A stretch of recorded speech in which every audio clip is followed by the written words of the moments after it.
On the 1st of September 1939, at 4:48 a.m., the German battleship Schleswig-Holstein began shelling the military transit depot, a Polish army post on the Westerplatte Peninsula. Thus began the First Battle of the Second World War.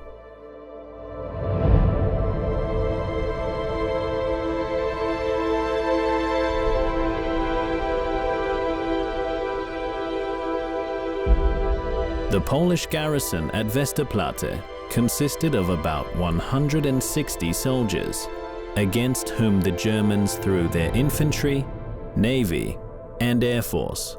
Although massively outnumbered, the company under the command of Major Henryk Sucharski held out for more than 6 days.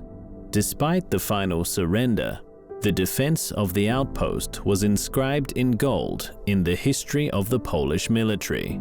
The most tragic moment of the entire battle occurred on the afternoon of the second day of the war, when the Germans carried out a massive bombing raid on the peninsula.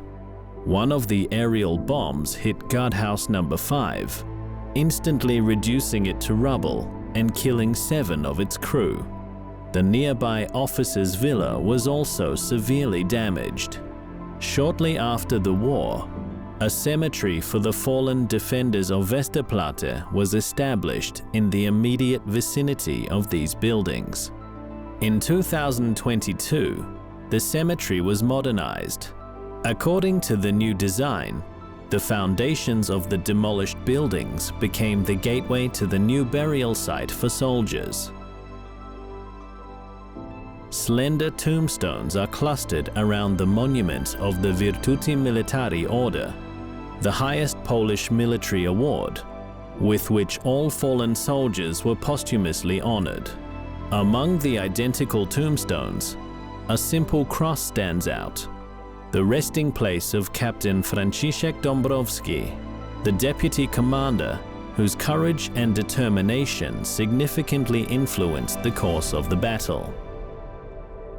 An essential element of the cemetery's design is its illumination, which brings the tombstones out of the gloom and introduces a symbolic boundary between the illuminated circle and the dark forest around it, as if between life and death.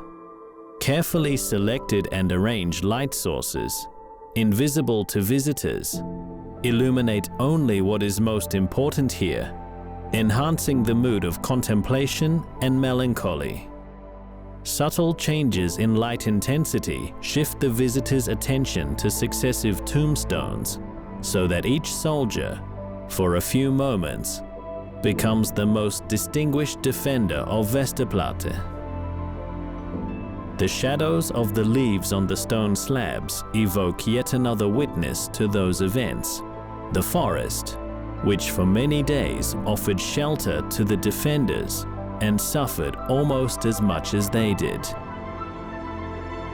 The exposed foundations, the last remnants of the original buildings, have been marked with simple lights, reinforcing their historical and symbolic significance.